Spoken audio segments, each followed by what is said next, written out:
நம்ம துருவி 1 கப் எடுத்து வச்சுருக்கிறோம். 2 பிரெட் எடுத்து வச்சுருக்குறோங்க. ஒரு பெரிய வெங்காயம், ஒரு பச்சை மிளகாய், ஒரு தக்காளி, கறி மசாலா எடுத்து வச்சுருக்குறோம். கொத்தமல்லி, புதினா போட்டு செஞ்ச ஒரு சட்னி எடுத்து வச்சுருக்குறோங்க. நம்ம எப்படி செய்கிறதுன்னு பார்க்கலாம்.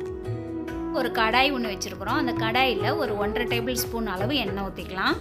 எண்ணெய் நல்லா காயிட்டும். எண்ணெய் நல்லா காஞ்சோடனே வந்து ஒரு பெரிய வெங்காயம் நம்ம ஸ்லைஸ் பண்ணி வச்சுருக்குறோம் இல்லைங்களா, அதை போட்டு நல்லா வதக்கிக்கலாம். ரொம்ப நேரம் வதக்க தேவையில்லைங்க. நம்ம வந்து ஒரு அரை வேக்காடு வதங்கினாவே போதும் இந்த வெங்காயம்.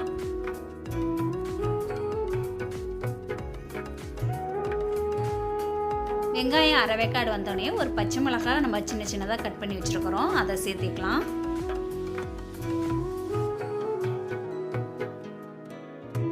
லைட்டாக ஒரு வதக்கிட்டு ஒரு தக்காளி பழம் நம்ம சின்னதாக கட் பண்ணி வச்சுருக்கிறோம், அதையும் சேர்த்து நல்லா வதக்கிக்கலாம். அடுத்ததாக துருவி வச்ச கேரட்டை வந்து நம்ம போட்டுக்கலாம். இதில் பாதி மட்டும் இப்போ போட்டுக்கலாங்க, பாதி நம்ம அப்புறம் போட்டுக்கலாம்.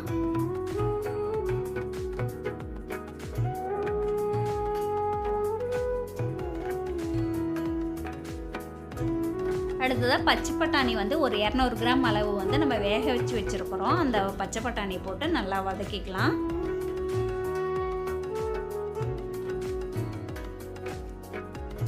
நம்ம இந்த மசாலாவில் போடுறதுக்கு ஒரு சட்னி ஒன்று ரெடி பண்ணி வச்சுருக்குறோங்க. அதில் வந்து கொத்தமல்லி தழை, புதினா தழை, இஞ்சி, பூண்டு, பச்சை மிளகாய், கொஞ்சமாக உப்பு சேர்த்து கொஞ்சம் தேங்காயும் சேர்த்து நம்ம வந்து அரைச்சி வச்சுருக்குறோம். இது வந்து தேவையான அளவு நம்ம சேர்த்துக்கலாம். இதில் வந்து காரம் போட்டிருக்கனால நம்ம காரத்துக்கு தகுந்த மாதிரி போட்டுக்கலாங்க. நான் 2 கரண்டி அளவு நம்ம இதில் போட்டுக்கிறேன்.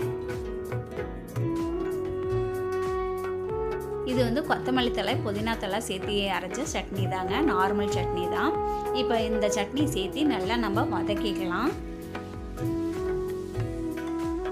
இந்த மசாலா பன்னுக்கு அளவெல்லாம் எதுவும் இல்லைங்க, நம்ம பார்த்து சேர்த்துறது தான். நம்மளுக்கு எது போல் குவான்டிட்டி வேணுமோ அந்த அளவுக்கு தகுந்த மாதிரி நம்ம சேர்த்திக்கலாம். அடுத்ததாக கறி மசால் தூள் நம்ம எடுத்து வச்சுருக்குறோம். அதில் 1.5 டேபிள் ஸ்பூன் அளவு நான் சேர்த்திக்கிறேன் கறி மசால் தூள்.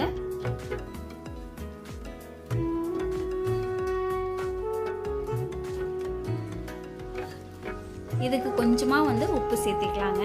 ஆல்ரெடி நம்ம சட்னியில் உப்பு சேர்த்திருக்கிறோம், நீங்கள் வந்து கொஞ்சமாக மட்டும் போட்டுக்கோங்க உப்பு. இது ரொம்ப ட்ரையாக இருந்துச்சுன்னா நம்ம பச்சை பட்டாணி வேக வச்ச தண்ணியை லைட்டாக வந்து மேலே தெளித்து விட்டுக்குங்க, கொஞ்சம் ட்ரை இல்லாமல் இருக்கும். இந்த மசாலா பன் பண்ணுறதுக்கு 2 பிரெட் எடுத்து வச்சுருக்குறோம். அதை வந்து சின்ன சின்ன பீஸாக வந்து நம்ம ஸ்லைஸ் பண்ணிக்கலாம்.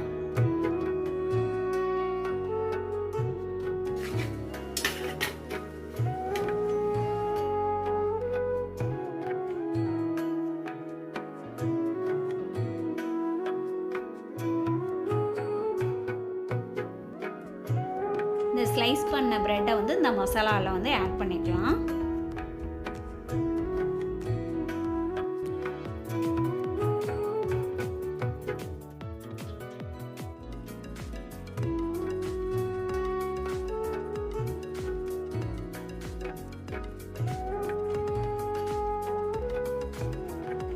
இப்போ மேலே வந்து இன்னும் கொஞ்சம் கேரட் சேர்த்திக்கலாம். அடுத்ததாக நம்ம வந்து பட்டாணியை சேர்த்திக்கலாம்.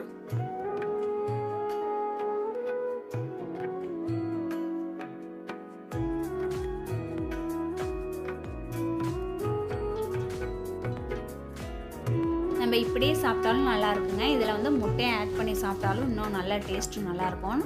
நான் முட்டை சேர்க்காமல் ஒரு பவுலில் வந்து நான் கொஞ்சம் அள்ளி வச்சுக்கிறேன்.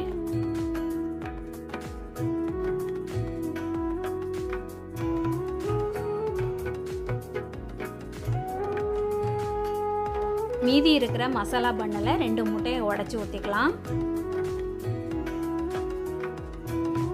இப்போ இந்த முட்டையை வந்து நல்லா மிக்ஸ் பண்ணிக்கலாம். இந்த முட்டைக்கு மட்டும் லைட்டாக நம்ம உப்பு சேர்த்துக்கலாம். இல்லாட்டி சப்புன்னு இருக்கும், லைட்டாக மட்டும் உப்பு சேர்த்துக்கலாம். இந்த முட்டையும் மசாலாவையும் சேர்த்து நல்லா நம்ம மிக்ஸ் பண்ணிக்கலாங்க.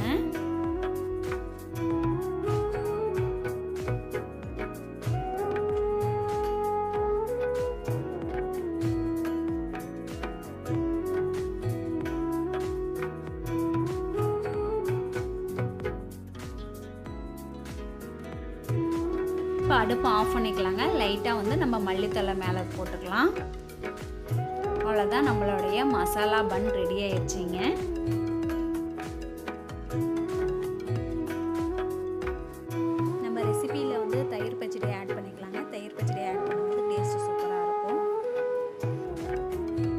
இந்த வீடியோ உங்களுக்கு கண்டிப்பாக பிடிச்சிருக்கும்னு நம்புகிறேன்.